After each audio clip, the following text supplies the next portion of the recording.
খেয়ে না খেয়ে দিন প্রচারের কাজে নিজেকে দিয়েছ বিলিয়ে, তাইফের কাফিরেরা চিনল না সে আলো, দুষ্ট ছেলেদের পিছু দিল লেলিয়ে। পাথরের আঘাতে ক্ষত বিক্ষত হয়ে সারা শরীর থেকে রক্ত ঝরে। এ রাসূল তোমাকে ভুলি আমি কেমন করে, এ রাসূল তোমাকে ভুলি আমি কেমন করে। পারেন না আপনারা? ধরুন আমার সাথে।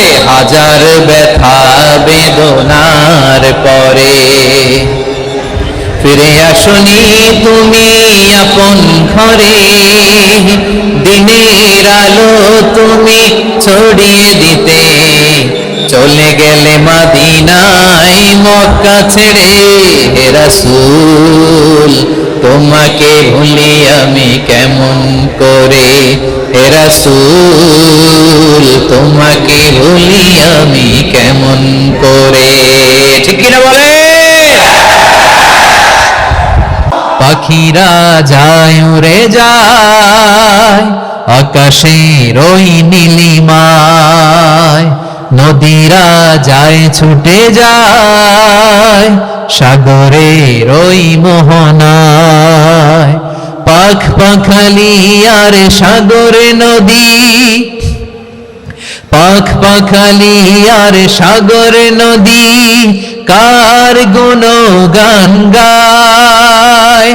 আল্লাহ আল্লাহ আল্লাহ আল্লাহ আল্লাহর গুণগান গায়। সবাই পড়েন আল্লাহ আল্লাহ আল্লাহ আল্লাহ আল্লাহর গুণগান গায়। সুবহানাল্লাহ পড়েন। চোখে আমরা যা দেখি সব গুণগান গায় কার? এজন্য আল্লাহ বললেন ওয়া ইম মিন শাইইন ইল্লা ইউসাব্বিহু বিহামদিহি ওয়ালাকিন লা তাফকাহুনা তাসবিহাহুম।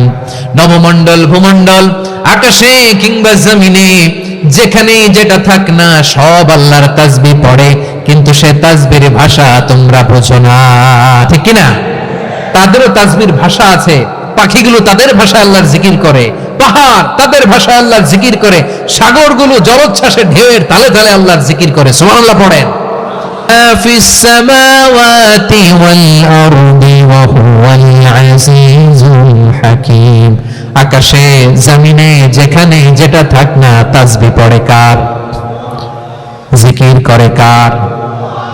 কিন্তু এই জিকিরের ভাষা আমরা বুঝি না। আপনারা কি জানেন এই যে মাউন্ট এভারেস্ট এটাও জিকির করে কার? আমাদের বান্দরবানের যে চিম্বুক পাহাড় জিকির করে কার? আমাদের ময়মনসিংহের গারো পাহাড় জিকির করে কার? এই যে বারুয়াখালীর বিশাল বিশাল গাছগুলো বৃক্ষরাজি, এগুলো জিকির করে কার?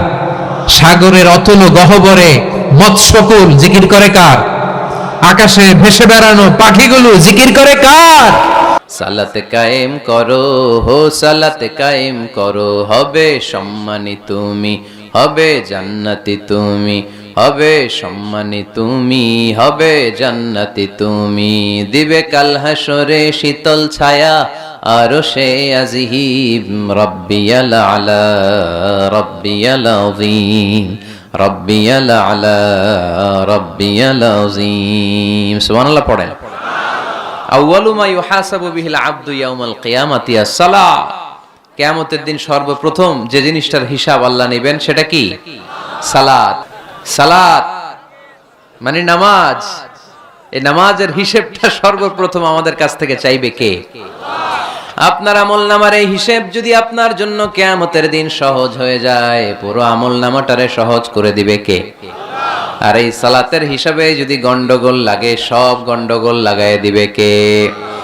এজন্য আল্লাহ বললেন মসজিদের আবাদকারী তারা যারা আমার উপরে বিশ্বাস রাখে, আখিরাতে বিশ্বাস রাখে, সালাত কায়েম করে, যাকাত আদায় করে, আল্লাহ ছাড়া কাউকে তারা ভয় পায় না। ওয়ালাম ইয়াখশা ইল্লাল্লাহ। আল্লাহ ছাড়া কাউকে তারা ভয় পায় না। তাদের হৃদয়ে ভয় থাকে